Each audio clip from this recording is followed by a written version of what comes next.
Kia ora tātou. My name is Laura O'Connell Rapira, and I whakapapa to Ngāpuhi, Te Rarawa, Ngāti Whakaue, Ngāruahine, Te Atiawa, and County Clare and County Kerry in Ireland. This is my beautiful ancestral maunga Taranaki. I'm filming this video from the lands of the Wurundjeri people and of the Kulin nations, and I just wanted to extend my respects to their elders and to their ancestors, and also acknowledge the fact that as a Māori person living on unceded and sovereign Aboriginal land, like many of you who will be here today, I know what it means to work to be in active solidarity and relationship with First Nations peoples, with First Nations lands and First Nations struggles for justice.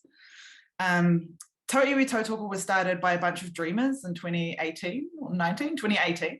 ActionStation and UMR had done some research that found that 1 in 3 Māori experience racialized online abuse.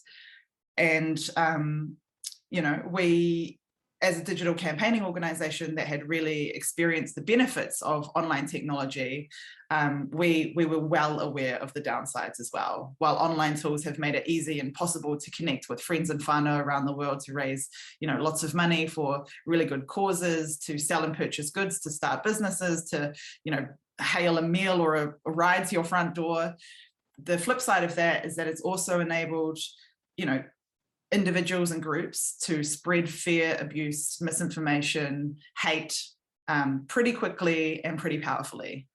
And so while we were campaigning for structural change, like policy change, to get our government to take action, to hold the Facebooks and the YouTubes and the Googles of the world accountable for the hate that they enable to, you know, spread across their platforms, we knew that we actually needed to do something on the ground because the harm was happening to people, you know, every single day. In their living rooms, in their homes. And so we launched this program called Tauiwi Tautoko, where we would train and support volunteers to engage with strangers online who left racist comments towards Māori, to see if they could facilitate more thoughtful, kind, informed dialogue. And so over the course of around 18 months, we trained and supported over 100 Tauiwi volunteers to take what I would consider to be effective action as treaty partners. Together, they had thousands of conversations, which were then analysed to see, you know, what works and what doesn't work when it comes to shifting hearts and minds, and also ears, to more progressive positions. That analysis is what informs the Tauiwi Tautoko methodology today, and I couldn't be more proud and grateful for all of the amazing people who brought their time, skills, energy, ideas, dreams, and wove it together to create what it is that we are here today to talk about. Emily, Alana, Anne, Jen, Veronica, Claire, the hundreds of volunteers. This has been a truly collective and collaborative effort. In terms of two thoughts that I have for the future of Tauiwi Tautoko, the first is that while I think it's really important to lift the work of educating, you know, non-Māori out of their racism towards Māori, off of tangata whenua onto tangata tiriti, it's also really important to ensure that tangata tiriti have spaces to connect with one another, to talk about your feelings about what it is to do this work. Because even if you aren't the target of that racism directly, dismantling racism is exhausting. It's big, hard work. It's generations long work.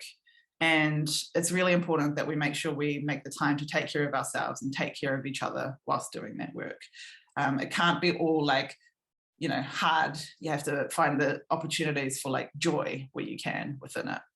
So that would be the first thing.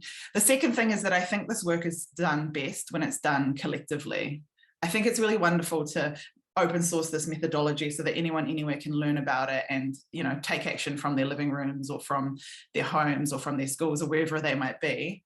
But I just remember that one of my favorite Tauiwi Tautoko actions was when we organized a group of volunteers to jump on a Zooey to leave thousands of positive comments across social media threads in support of Māori wards. So back in 2019, we were working with a group of grassroots Māori leaders to deliver a petition calling for changes to the discriminatory law that enabled people to block Māori representation in local government.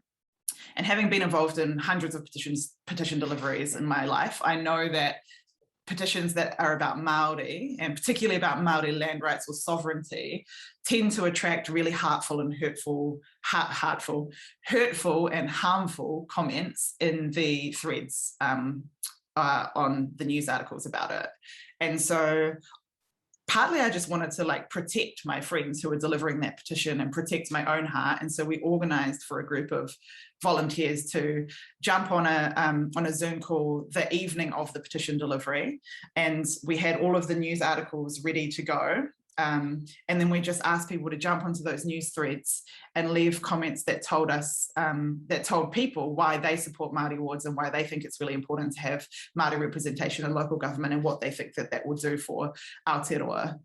And as it was, we were able to change the entire tone and tenor of those threads so that rather than going on to, you know, a news story about Māori that just kind of had racist comments everywhere, instead what you had was this beautiful flooding of aroha and love and tautoko and support. And so it meant a lot to me personally as a person who has done a lot of media and experienced that kind of racialized online abuse firsthand.